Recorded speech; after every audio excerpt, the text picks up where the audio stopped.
अस्सलाम वालेकुम। आप देख रहे हैं मेरा यूट्यूब चैनल एस के क्रिकेट शो। एक नई वीडियो और एक नए मौजू के साथ आपकी खिदमत में हाजिर होते हैं और मैं अपने इस प्रीव्यू के अंदर आप सबको वेलकम करता हूं, क्योंकि हम पाकिस्तान इंडिया के मैच के दुख से अभी तक बाहर नहीं निकले हैं, लेकिन थ्रू आउट हम यहां पे आगे मूव फॉरवर्ड करने जा रहे हैं पाकिस्तान और श्रीलंका के मैच के ऊपर, क्योंकि वो जो पुराने गम थे वो तो अब ताज़ा ही अभी रहेंगे, क्योंकि अभी एक दिन गुजरा है इस मैच को, लेकिन अब हमें दूसरा मैच देखने की अब कोशिश करनी चाहिए।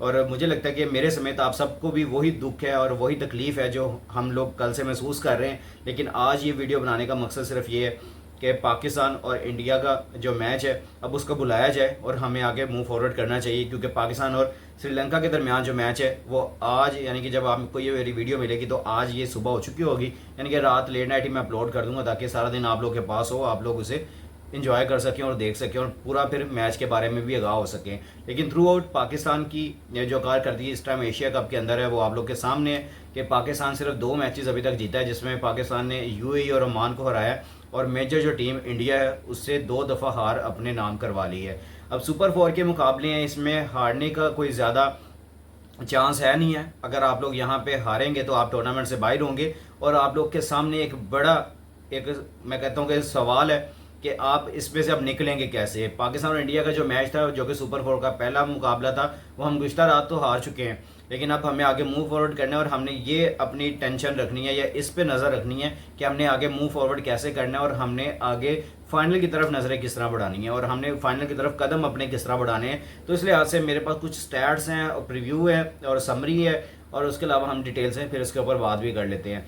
अभी मैं सबसे पहले बात करूँगा ज़रा जो अबू धाबी में मैच हो रही है। अबू धाबी, पाकिस्तान ने अभी तक एशिया कप का एक भी मैच अबू धाबी में नहीं खेला है, यानी कि शेख ज़ायद स्टेडियम में नहीं खेला है। तो शेख ज़ायद स्टेडियम में आपको पता ज़रा रन्स भी ज़्यादा बन रहे हैं। यहाँ पे जो दुबई में 160 170 को इनफ स्कोर कहा जाता था, वहाँ पे ऑलमोस्ट 200 तक आप लोग इजीली जा सकते हो और वहाँ पे आप बैटिंग पिच मिलती है और आप वहाँ पे पूरी प्योर बैटिंग कर सकते हो। अब ये पाकिस्तान के प्लेयर्स के ऊपर काफ़ी ज़्यादा ये रिलाई करती है पाकिस्तान की बैटिंग के। अब ये यहाँ पे कितना स्कोर लगाते हैं बोर्ड के ऊपर, अगर पहले बैटिंग करते हैं तो कितना स्कोर बोर्ड पे लगाना चाहिए। और मैं अगर अभी तक अपनी जो रिसर्च के ऊपर यहाँ पे बात करूँ तो मुझे अभी तक जो सारे निचोड़ नज़र आए इस एशिया कप का कि भाई अबू धाबी के अंदर आपको यहाँ पे 200 से कम स्कोर नहीं लगाना है। 180 190 आप टच भी कर जाते हो फिर भी ये स्कोर इनफ नहीं होगा, क्योंकि यहाँ पे ये बैटिंग पिच मिलेगी और सेकंड टाइम पे आपको फिर बॉल वही ड्यू में मिलेगी और आपको वहाँ पे फिर बॉलिंग करने में मसला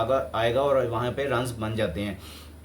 अभी तक जो एशिया कप का ये सारा सिनेरियो है जो आप लोग के सामने शेयर किया है अबू धाबी का खास तौर पे, तो उस लिहाज से देखें तो पाकिस्तान टीम जो है वो अबू धाबी पहुँच चुकी है और वहाँ पे आज अपना मैच खेलेगी श्रीलंका के खिलाफ। श्रीलंका पहले जो मरहले में अनबीटन यहाँ पे पहुंची थी सुपर 4 में, और अगर देखें तो अभी इन्होंने एक मैच अभी बांग्लादेश से हारा, सुपर 4 का पहला जो मैच है। बांग्लादेश यहाँ पे अब हाईली रेट नज़र आ रही है और पाकिस्तान को सबसे एंड पॉइंट पे है कि पाकिस्तान यहाँ पे जो पॉइंट टेबल है। तो आप यहाँ से अंदाज़ा लगा सकते हैं कि पाकिस्तान को अपना रन रेट भी बेहतर करना है, मैच को भी जीतना है और किस तरह यहाँ से निकलना है। साहिबजादा फरहान ने प्रेस कॉन्फ्रेंस की है, उन्होंने भी यही कहा कि हमारे पास अब डू एंड डाई सिचुएशन है, हम इससे निकलने के लिए भरपूर तैयार हैं और हम यहाँ पे श्रीलंका को मात देने की कोशिश करेंगे। तो मुझे लगता है कि कोशिश नहीं, आपको इस अज़म के साथ जाना चाहिए कि हम लोग यहाँ पे इनको हरा के निकलेंगे। अब आ जाते हैं ज़रा जो हेड्स टू हेड्स के ऊपर बात कर लेते। तो पिछले कोई हमने 3 सालों से इनके खिलाफ कोई T20I मैच नहीं खेला है। अगर हम लास्ट T20I मैच की बात करूं तो वो एशिया कप 2022 का फाइनल है, जिसमें श्रीलंका ने हमें 23 रन से हराया था और आप लोगों के सामने हमारी पथेटिक किस्म की बैटिंग के ऊपर और बाबर और रिजवान तो चलो 55 कर गए थे उस मैच में, लेकिन बाबर उस टाइम 5 पे आउट हो गए थे। तो उनकी ये काविश है, फिर बाकी प्लेयर्स ने नीचे से आके लाइन 0 2 3 4 इस तरह लाइन लगा दी और हम यहाँ पे रन ही चेज नहीं कर पाए थे और उसके बाद थ्रू आउट हम यहाँ पे हार गए थे। अगर हम मैं चले उसके ऊपर तो मैं बाद में बात कर लेता हूँ इस मैच के ऊपर, लेकिन हम 2019 से इनको लेके चलते हैं कि हमने जो पिछले 5 मैचों में देखें तो श्रीलंका हमें T20I में डोमिनेशन करता हुआ दिखाई दिया है। हम पिछले 5 जो T20I मैचेस खेले हुए हैं उनके खिलाफ हम लोग नहीं जीते हैं, लिटरली हम लोग नहीं जीते हैं यार। हम इनके खिलाफ अभी तक पिछले 5 2019 से लेके अभी 2022 तक देख लें, जो हमने लास्ट इनके खिलाफ 5 T20I मैचेस खेले हैं तो उसमें हमने कोई भी जीत हासिल नहीं की है।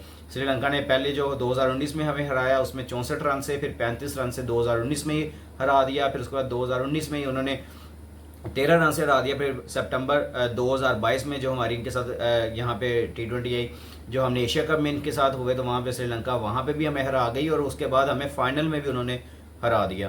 तो अब यहाँ से अंदाज़ा लगा सकते हैं कि भाई इस टाइम जो एशियन सेकंड बेस्ट टीम का खिताब है ना, वो श्रीलंका के पास है। हम लोग ने यहाँ पे अफगानिस्तान के बारे में कुछ ऐसा बना लिया था कि अफगानिस्तान सेकंड बेस्ट टीम है या इस तरह। तो भाई जो सेकंड बेस्ट टीम है वो श्रीलंका है। जब भी वो एशिया कप में आती है तो ये धमाल की परफॉर्मेंसेस के साथ आगे आती है और इनको पकड़ना बहुत बड़ा काम होगा, जो कि अब स्टेटमेंट से नहीं होगा, आपको ग्राउंड में ये जवाब देना है और श्रीलंका को मात देनी है आज के मैच में। और इंशाल्लाह हम लोग यहाँ पे ये करते हुए आपको आज दिखाई भी देंगे। मुझे अपने प्लेयर्स के ऊपर पूरा भरोसा है, पूरा भरोसा अपने प्लेयर्स के ऊपर। तो इंशाल्लाह ये आज यहाँ पे जान लगाते हुए नजर आएंगे।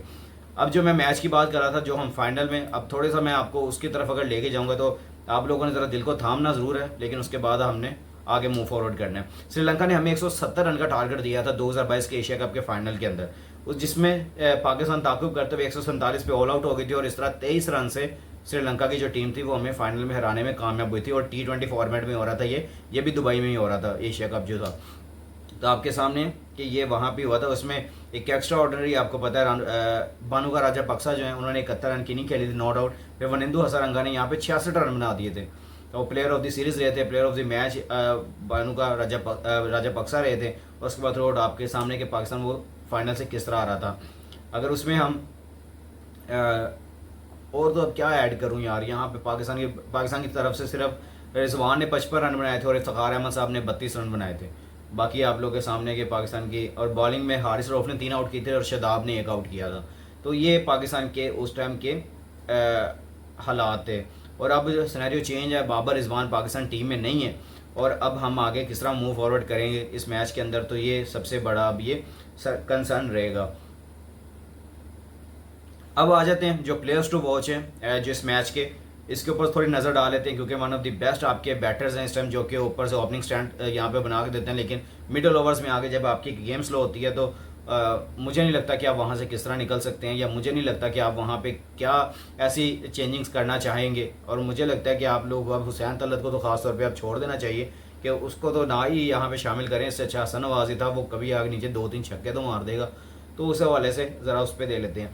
अच्छा, पहले बैटर्स टू वॉच देख लेते हैं। साबिज़ादा फरहान पाकिस्तान की तरफ से पिछले 10 मैचेस के अंदर 269 बनाए हैं उन्होंने अभी तक, 26 की एवरेज और 119 का स्ट्राइक रेट है उनका, और थ्रू आउट इस एशिया कप के तीसरे रन स्कोरर हैं, टॉप रन स्कोरर में से नंबर तीसरे पे हैं। फिर उसके बाद आ जाते हैं फ़खर जमान, पिछले 9 मैचेस के अंदर 260 रन बनाए हैं, 37 की एवरेज है और 138 का उनका स्ट्राइक रेट है। फिर प्रथम निशानका है श्रीलंका के, जिनके पिछले 10 मैचेस के अंदर 362 रन है और 36 की एवरेज है और 149 का स्ट्राइक रेट है। कुशाल मेंडिस है और पिछले 10 मैचेस के अंदर 278 रन है, 30 की एवरेज है और 131 का स्ट्राइक रेट है। बॉलर्स के ऊपर बात करो तो नवाज़ हैं, जिनके ऊपर हम रिलाई करते हैं, लेकिन इनसे ओवर ही नहीं करवाया गया इंडिया के खिलाफ।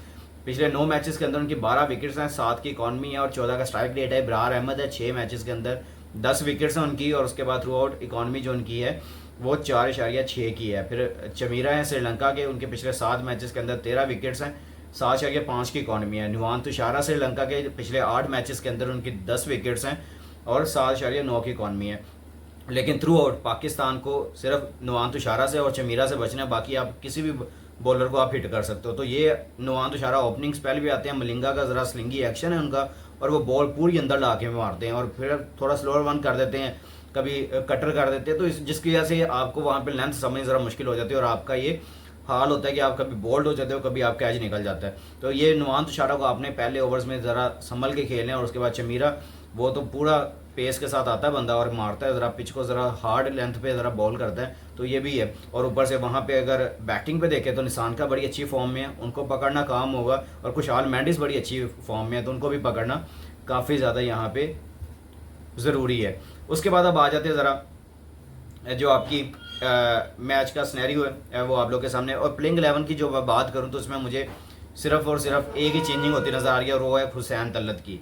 हुसैन तलत निकलेंगे, आपके हसन नवाज वापस आएंगे और थ्रू आउट एक अच्छी बैटिंग करते हुए भी नज़र आ सकते हैं। तो ये लगता है अभी तक प्लेइंग 11, लेकिन अभी तक मेरे पास जब कंफर्मेशन नहीं आई है तो मैं आप लोग को ये नहीं शेयर कर सकता कि प्लेइंग 11 में और कितनी चेंजेस होंगी, लेकिन मुझे लगता है सिर्फ हुसैन तलत बाहर होंगे और हसन नवाज वापस आएंगे टीम के अंदर। तो होपफुली पाकिस्तान टीम अच्छा बेस्ट करे, हमारी बेस्ट ऑफ लक इनके साथ है, हमारी बेस्ट विशेज़ इनके साथ हैं। हम लोग मैच का इंतजार करेंगे और इंशाल्लाह शाम को हम दोबारा लाइव आएंगे मैच से पहले, और हम आप लोगों के साथ इसी तरह ही जुड़ते जाएंगे।